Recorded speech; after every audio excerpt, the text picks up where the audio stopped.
नमस्कार, ये आकाशवाणी शिमला है। अब आप नविता चौहान से कोविड-19 पर विशेष समाचार सुनिए।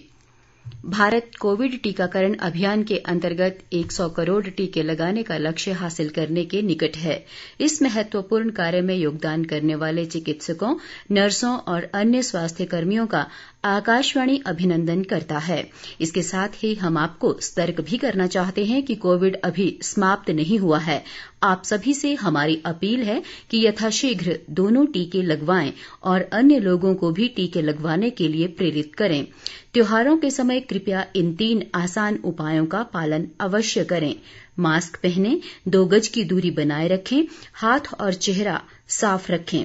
कोविड से संबंधित कोई भी जानकारी और मार्गदर्शन के लिए राष्ट्रीय हेल्पलाइन नंबर 011-2397-8046 और 1075 पर संपर्क करें।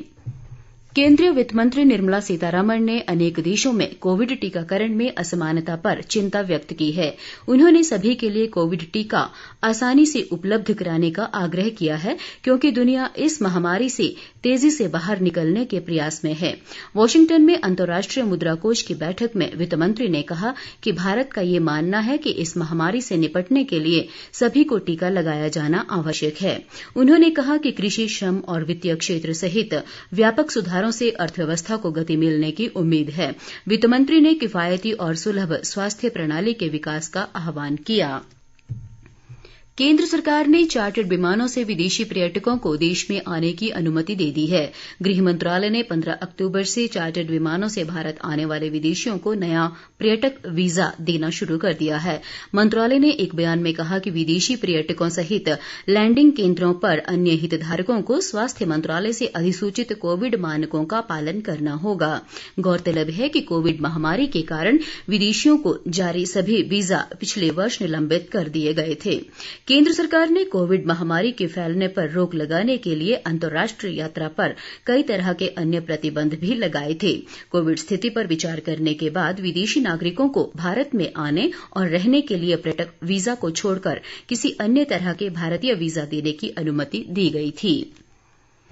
प्रदेश में कोरोना की स्थिति में सुधार लगातार जारी है। आज अभी तक केवल 6 नए मामलों की पुष्टि हुई है, जबकि 159 लोग संक्रमण से स्वस्थ हुए हैं। स्वास्थ्य विभाग द्वारा जारी बुलेटिन के अनुसार कांगड़ा और मंडी जिलों में 3 नए मामलों की पुष्टि हुई है।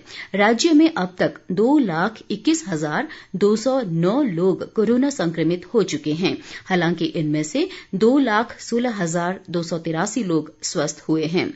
वर्तमान में 1,208 कोरोना मरीजों का उपचार चल रहा है। संक्रमण से प्रदेश में अब तक 3,701 लोगों की मृत्यु हुई है।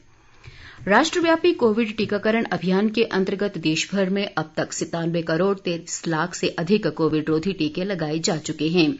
केंद्रीय स्वास्थ्य मंत्रालय के अनुसार कल 8,36,000 से अधिक टीके लगाए गए। इस दौरान देशभर में करीब 16,000 नए रोगियों की पुष्टि हुई। इस समय देश में 2,01,632 सक्रिय मामले हैं, जो कुल संक्रमित मरीजों का 0.59% है। मंत्रालय ने बताया है कि देश में स्वस्थ होने की दर 98.08% हो गई है। कल करीब 18,000 से अधिक रोगी स्वस्थ हुए, जिसे मिलाकर अब तक लगभग 3 करोड़ 34 लाख रोगी स्वस्थ हो चुके हैं। वर्तमान में साप्ताहिक संक्रमण दर 1.44%, जबकि दैनिक संक्रमण दर 1.73% है। देश में अब तक 58 करोड़ 98 लाख से अधिक कोविड नमूनों की जांच की जा चुकी है। पिछले 24 घंटों के दौरान 9,23,000 से अधिक नमूनों की जांच की गई। इस बीच केंद्र ने राज्यों और केंद्र शासित प्रदेशों को अब तक 101 करोड़ से अधिक कोविड रोधी टीके उपलब्ध कराए हैं। ये टीके निःशुल्क दिए गए हैं। स्वास्थ्य मंत्रालय ने कहा है कि अभी भी राज्यों के पास 11 करोड़ 12 लाख से अधिक खुराक बची हुई है। मंत्रालय का कहना है कि सरकार पूरे देश में तेजी से टीकाकरण अभियान को पूरा करना चाहती है। इसी के साथ ये समाचार बुलेटिन समाप्त हुआ। हमारा अगला समाचार बुलेटिन आप सुन सकते हैं शाम 6 बजे।